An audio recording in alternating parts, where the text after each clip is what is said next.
Y repentinamente, cuando estaba hablando con un cliente por teléfono, cómo se me desviaba la comisura del labio y perdía fuerza la parte izquierda. De repente siento un dolor de cabeza impresionante, como si me hubieran dado con una presa en la cabeza. No pensaba que fuese de ictus ni de derrame. Entonces bajé a hacerle una manzanilla y cuando subí vi que me dijo que le dolía mucho la cabeza. Seguidamente me dijo, no llames, que ya se me ha pasado. Pasé 4 días en la UCI, que no hablaba. Cuando salí no sabía escribir, no firmaba. Todo era ir en silla de ruedas. La neuróloga me dice textualmente, ahora depende de ti. No tengo lesión cerebral, simplemente tengo que volver a aprender a andar, correr, saltar. Lo detectaron enseguida. En cuanto me vieron dijeron que era un ictus. Enseguida lo vieron porque bueno, los síntomas eran muy evidentes. Bueno, diferentes testimonios de lo que pasa previo a un ictus o a un accidente cerebrovascular. Hoy está el experto con nosotros, el doctor Jorge Espitaleta. Doctor, un placer tenerlo. Muy buenos días. Buenos días. Diferentes sensaciones y síntomas, ¿verdad? En todas estas personas que debimos describirlo. Sí, es importante que hemos por lo menos creado conciencia ya. Todo el mundo estaba muy pendiente del infarto, del ataque al corazón, y resulta que el ictus o accidente cerebrovascular termina siendo una de las causas más importantes de incapacidad en personas productivas y de muerte. Entonces termina siendo muy importante y ahora cada vez tenemos más cosas que podemos intentar ofrecerle a nuestros pacientes para que mejoren y tengan no tantas secuelas. Antes tener un derrame, o como se llamaba habitualmente, era un derrame, sinónimo. Doctor, el famoso que es que me dio un derrame. Sí. Es lo mismo. Es lo mismo. Ahora, doctor, ¿qué es lo que pasa, como para entender, qué es lo que pasa en el cerebro cuando estamos cuando nos da un ictus? Ok. Hay varios tipos, ahorita podemos verlos aquí en pantalla, pero básicamente lo que deja de llegar es sangre oxigenada a cierta parte del cerebro, y el cerebro depende primordialmente de oxígeno y azúcar.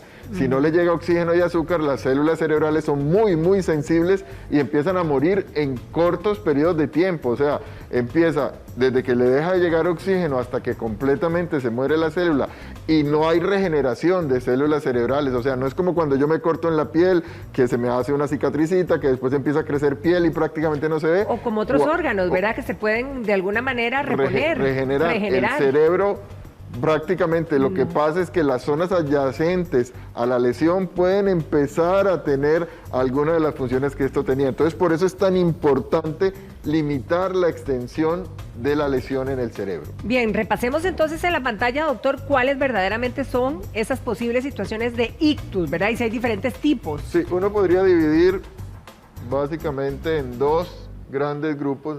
¿No lo está dejando pintar? Espérese, aquí. Negro, okay. Uno puede dividir en 2 grandes grupos. Este grupo es el grupo de trombos o embólicos, o sea, de que se ocluye, es como si usted tiene una cañería en su casa, por donde va el agua, y hay un tapón. No llega más agua, entonces no llega sangre al cerebro, porque aquí se tapó en este punto, aquí se tapó en este punto. Este es el más frecuente. Cerca del 75-80% de los ictus se deben a alguna de estas 2 posibilidades, y este es cuando se rompe. Es como si usted tuviera una fuga, para seguir hablando de una tubería de una casa, como si usted tuviera una fuga dentro de la tubería de su casa, y obviamente no va a llegar sangre al segundo piso porque tiene una fuga completa. El ictus o AVC hemorrágico se presenta alrededor del 20% de los pacientes que presentan un ictus. Estos otros 2 entre 75 y 80%. Ahora, ¿esta situación se presenta súbitamente o tiene un proceso para llegar a ese punto del clímax de peligro?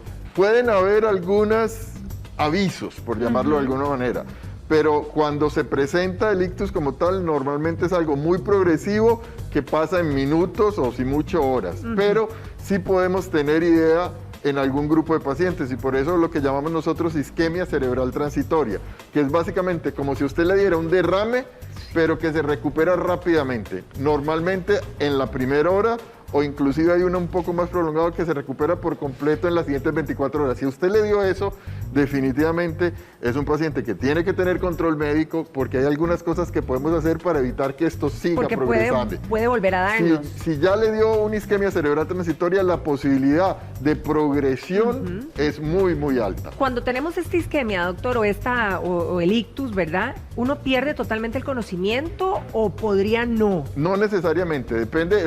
El cerebro tiene, por así decirlo, algunas zonas que son de diferente. Hay una zona que es más motora, una zona que es más sensitiva y una zona que nos hace pensar y estar despiertos. Hay todo un sistema que se activa para que yo esté despierto. Entonces, dependiendo de la magnitud del evento, alcance, va a ser la magnitud de los síntomas. Pueden ser síntomas tan sencillos como dijeron, de un dolor de cabeza, que sentí que no podía hablar, y después de eso nada más me llevaron y se dieron cuenta. De hecho, hay una escala muy sencilla que se hace de manera prehospitalaria y que fue la que se creó cuando empezamos a hablar de algo que se llamaba código ictus.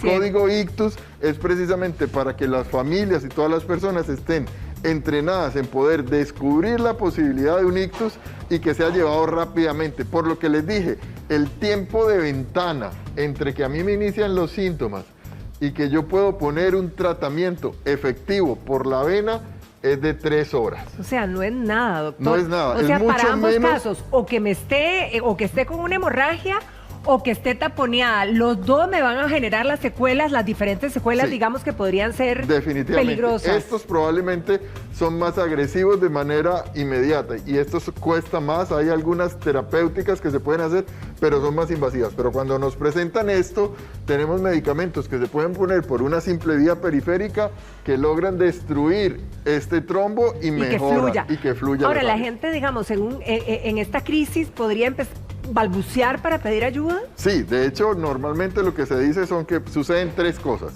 Uno, que hay asimetría en la cara. Eso es parte de lo que se llama la escala de Cincinnati. Entonces hay asimetría en la cara, entonces empezamos a ver que se desvía la comisura de la boca para un lado, que no pueden cerrar un ojo.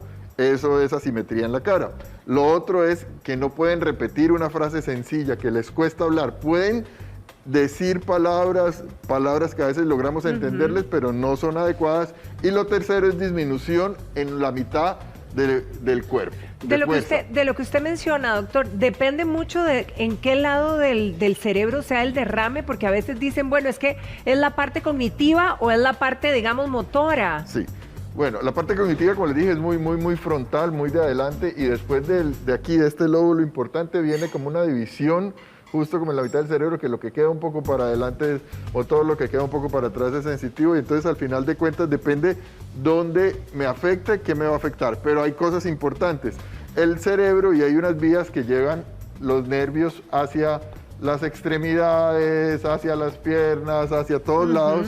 Hay algo que se cruza a nivel del cuello. Entonces, cuando usted no puede mover, y eso a veces cuesta entender, cuando usted no puede mover, por ejemplo, la mano derecha, la pierna derecha, probablemente su lesión, si es un ictus, está en el lado izquierdo del cerebro, porque hay un cruce de esos nervios que pasan del lado derecho del cerebro al lado izquierdo del ¿El cuerpo. colesterol tiene alguna influencia, doctor? Por supuesto. De hecho, esto que ustedes ven aquí dibujado en amarillo, es grasa. es grasa. Normalmente a mayor nivel de grasa se va volviendo una placa inestable. La aterosclerosis, que es tan famosa, lo que va sucediendo con la aterosclerosis precisamente es eso, que va creciendo la cantidad de grasa, en vez de ser algo que es como una roca, va creciendo, se va volviendo muy activa y se puede romper. Una vez se rompe esta grasita que tenemos aquí, van a venir unas situaciones internas, las plaquetas, a pegarse ahí y van a tapar, porque tienen que sellar. Claro. Uno no puede tener una fuga. Entonces la aterosclerosis y obviamente el colesterol alto es uno de los eventos que nosotros definitivamente podemos prevenir, podemos manejar, y debemos ser muy activos en el manejo de esto. Viendo esto, doctor, los hipertensos, los diabéticos, ¿podrían tener un mayor factor de riesgo de un ictus? De hecho, son los que más riesgo tienen. ¿Por qué? Uno, porque los hipertensos, al manejar presiones más altas, empiezan a hacer algunas situaciones que, por dibujarlo de una manera muy gráfica, claro. es como un aneurisma, es como si le hiciera una tetita a la llanta, sí. a la llanta, y estas fuerzas que va ejerciendo el propio corazón con la presión hacen que se rompa. Entonces, los pacientes hipertensos, se favorece esto. Los pacientes diabéticos también tienen, además de aumento del colesterol, empiezan a ser como más ramitas. Y esas ramitas no son tan fuertes, y entonces esa neovascularización puede romperse más fácilmente. Entonces, definitivamente el ser diabético, el ser hipertenso es un factor de riesgo importante para tener un derrame. Doctor, si hablamos de género, hablamos de nosotras las mujeres, ¿qué tan vulnerables somos en estas situaciones y por qué, verdad? Ok, normalmente en las enfermedades cardiovasculares, a edades tempranas las mujeres tienen cierto factor de protección, tienen cierta protección por las mismas hormonas. Una vez superan los 50, 55 años, se van equiparando los riesgos, excepto un grupo de mujeres que tienen enfermedades inmunológicas, llámese lupus, por ejemplo, que pueden tener, que es mucho más frecuente en mujeres, 9-1 en mujeres contra hombres, pues podrían tener algún tipo de esto, pero en general, hasta los 55 años se podría decir que la parte cardiovascular está más protegida en las mujeres, pero una vez superan esa barrera, se van igualando los riesgos. Si alguien cerca, ¿verdad?, empieza a sufrir de una crisis, de un ictus, ¿verdad?, de un accidente cardiovascular, ¿cómo podemos ayudar? Ok, lo más importante es pedir ayuda rápidamente. 911, inmediatamente. Pedir ayuda porque vean que tenemos una ventana de tiempo muy corta. Entonces, y en esa ventana de tiempo no es que se lo van a llevar y le van a poner el medicamento inmediato, sino que tenemos que hacer estudios, hay que hacer una tomografía. O sea, esto no se lo pueden poner en la casa, digamos, en la emergencia, tiene que llegar hasta el centro hospitalario. Sí, porque hay que hacer estudios. O sea, hay que hacerle un TAC, lo que la gente llama un TAC, una tomografía del cerebro, porque hay que dilucidar si es esto o es esto. ¿Qué tan peligroso es montarlo al carro y llevármelo, doctor? Es peligroso, pero si no hay otra opción, pues es mejor que esté más rápido. ¿Por qué es peligroso? Porque puede que, como bien dices, la persona pierda por completo el estado de conciencia y al final de cuentas entonces nos haga un paro respiratorio en el vehículo, que es mucho más difícil de tratar que en una ambulancia. Entonces, hay que sopesar riesgos. Si la ambulancia está cercana, si vemos que tenemos un servicio rápido, pues lo mejor es esperar, porque además no necesariamente al hospital, o sea, no necesariamente llegar al EVAIS en 2 minutos es mejor que llegar al hospital en 5 minutos. ¿Por qué? Porque los 5 minutos, los 3 minutos que me estoy consumiendo de más para llegar al hospital me van a salvar la vida, porque en el hospital me pueden hacer el TAC y definir rápidamente si ocupo, en el EVAIS no lo pueden hacer.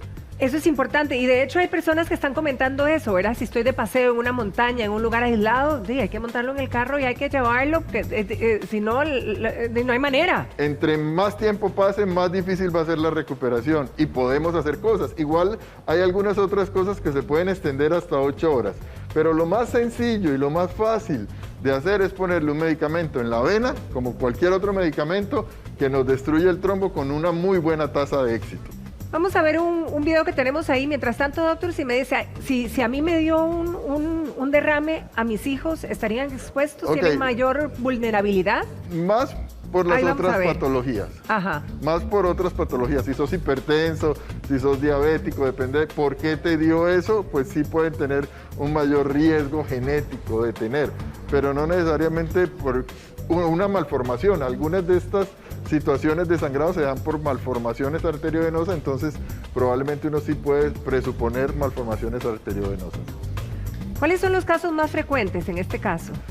Los más frecuentes son... Y las edades, ¿verdad? Más vulnerables. Los más frecuentes obviamente son los trombóticos. Donde se taponea. De hecho, hay un grupo importante de pacientes que tiene un trastorno del ritmo que se llama fibrilación auricular, la famosa ACFA que llaman los médicos, y es que hay trombos que se producen dentro del corazón que pueden migrar al cerebro, y por eso estos pacientes se deben mantener anticoagulados para evitar que esto pase. Entonces, definitivamente, obviamente, a mayor edad de la vida, mayor porcentaje hay de que yo tenga aterosclerosis o que pueda quedar trombo. Esto a mayor edad. Los sangrados tienen 2 picos. Si es por una malformación arteriovenosa, si yo nací con esto, probablemente alrededor de la segunda y tercera década sean los picos de incidencia. Si es porque se me rompe, porque es un aneurisma hipertensivo, probablemente también va a pasar más tiempo. Normalmente es en personas mayores. Pero hay casos de personas jóvenes, ¿verdad? Incluso deportistas, gente conocida, y uno dice, ¿pero por qué? Probablemente la causa más frecuente es que tenían una malformación, que uno no se hace un screening, no se hace una angiografía cerebral para definir si tiene o no, porque la incidencia también es muy baja, entonces no se va, no vale la pena hacerle a la comunidad en general un screening, Claro. pero probablemente estas personas jóvenes que tienen una lesión como un sangrado es porque tenían una malformación arteriovenosa. Doctor, como siempre, muchísimas gracias. Y bueno, a cuidarnos, ¿verdad? A Definitivo. cuidarnos. Que pase feliz día, doctor Espitaleta. Muchísimas gracias. Igual.